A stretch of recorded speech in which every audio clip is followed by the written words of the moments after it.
Di sini jual beli terdapat dua makna dalam bahasa Arab dan secara istilah. Secara bahasa, dalam bahasa Arab, jual beli berarti al-bai'u, yang berarti mengambil atau memberikan sesuatu. Apa tadi?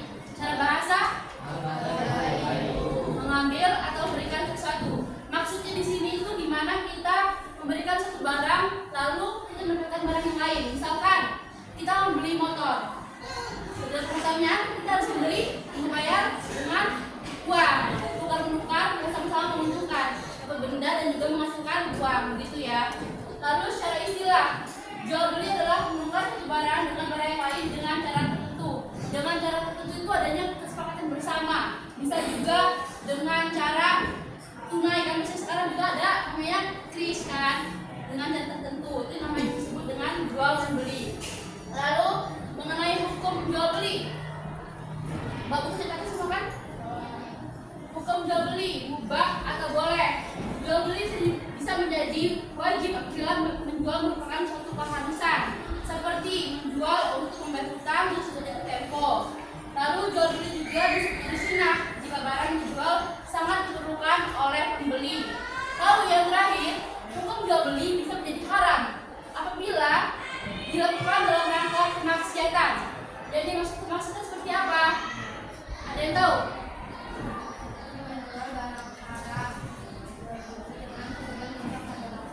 Ya, dalam rangka kemaksiatan itu menjual barang haram seperti jual beli atau peredaran narkoba, seperti itu ya, itu diharamkan.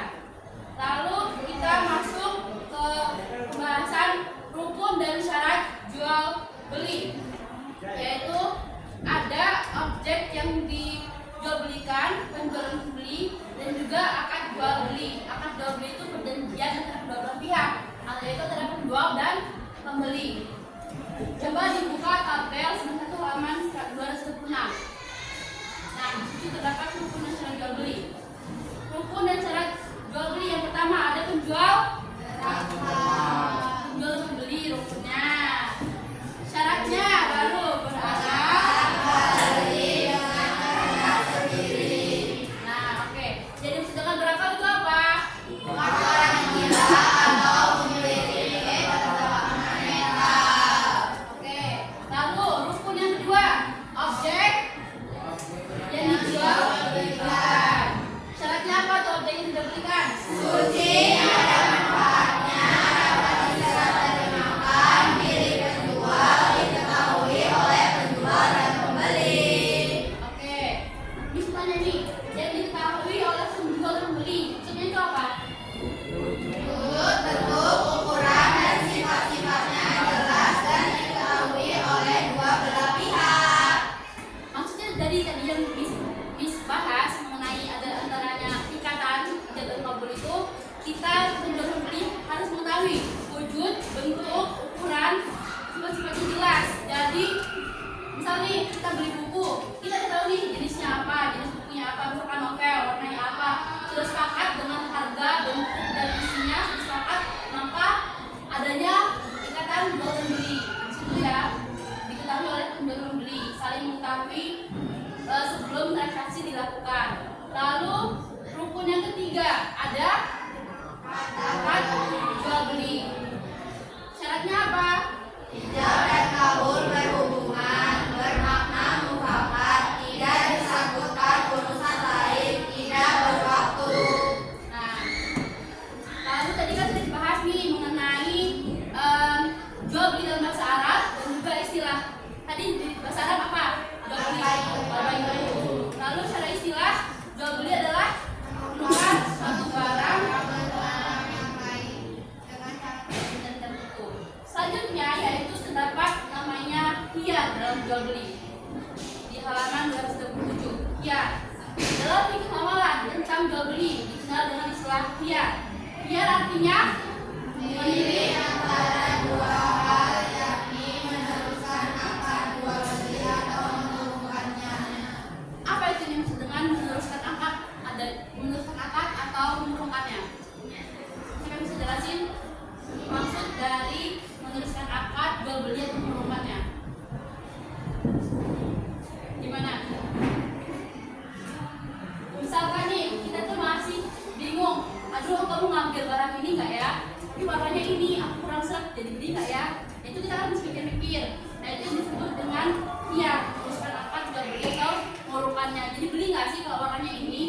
nggak jadi ya, bisa nggak jadi kalau ada warna yang cocok. Itu disebut dengan khiar. Lalu khiar juga memiliki jenisnya. Terdapat berapa jenis? 3. Apa saja? Khiar majelis, khiar syarat, khiar IB. Khiar IB. Khiar majelis. Coba Jaya. Pengertiannya apa ya? Khiar majelis.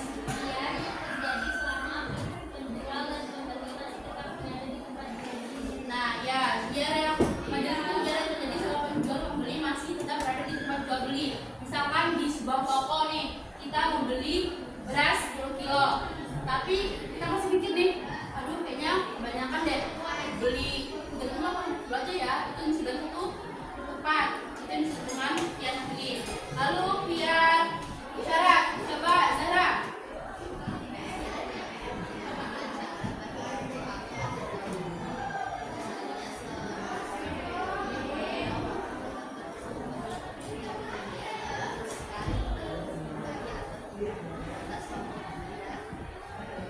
Syarat adalah 3 malam. Jadi khiar syarat itu ialah akad yang bersyarat. Misalkan seorang pembeli yang meminta waktu tertentu untuk membeli atau tidak. Sudah keep barang nih. Biasanya ya yang cewek ini kan banyak nih pre-order barang. Keep dulu deh 1 gitu kan. Tapi kita kan belum pasti ya jadi beli atau enggak. Kita minta waktu nih, minta waktu 3 hari untuk aku pastiin jadi beli atau enggak sesuai dengan barang yang kita inginkan. Itu disebut dengan khiar syarat. Tapi bersyarat berapa batas waktunya? 2 hari 3 malam. Oke. Kalau yang terakhir ada khiar IB. Coba yang kedua. Apa itu khiar IB? Kebolehan pembeli untuk menalihkan barang yang dibelinya atau meminta pengurangan harga karena adanya cacat pada barang yang terjadi sebelum akad dan baru diketahui setelah akad jual beli. Ya, khiar IB. Pembeli mengembalikan barang yang dibelinya dan meminta pengurangan harga karena adanya cacat pada barang yang terjadi sebelum akad dan baru diketahui setelah akad jual beli. Contohnya itu misalkan kita beli novel. Novelnya bagus nih, cantik warnanya. Kan belum dibuka kan karena dia dipastikan. Oke, pas dari rumah kita buka nih, ternyata ada halaman yang sobek, ada halaman yang hilang. Itu kita bisa mengembalikannya dengan pengurangan harga. Pengurangan harga misalkan harganya kita beli 150. Oke, kita nego sama harga. Minta uangnya balik ke kita. Itu disebut dengan khiar IB. Lalu selanjutnya yaitu mengenai hutang. Masih di halaman 217. Coba nak.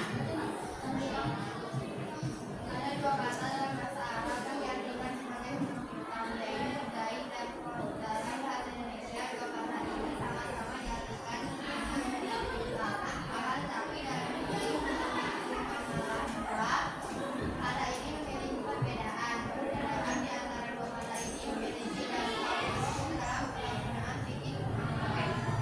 Nah, dalam bahasa Arab, hutang itu dibedakan menjadi 2, yaitu dain dan qard. Dain dan qard, yaitu dain pengertiannya itu mencakup segala jenis hutang yang terjadi karena sebab apapun, jual beli, sewa menyewa, ataupun pinjam meminjam. Sedangkan qard itu hutang yang memang terjadi karena akad pinjaman atau hutang piutang. Contohnya, dain itu membeli makanan di kantin, itu mungkin tidak cukup, kekurangan pembayaran itu dengan dain. Misalkan, apa namanya? Zia beli sempol nih di kantin 5.000, tapi dia 3.000 pernah balikan. Tante biasa punya 2.000-nya, itu disebut dengan dain, hutang dain. Lalu, qard itu meminjam uang ke teman membeli makan di kantin, pinjam minjam itu disebut dengan qard. Kita nih beli mie misalkan di kantin ya, kalau mie di kantin, tapi duitnya kurang, tiba-tiba Zul datang nih. Zul boleh nggak sih aku mau kamu dulu 5.000 gitu untuk mencukupi pembayaran barang tersebut ya, makanan tersebut. Itu disebut dengan hutang qard gitu ya.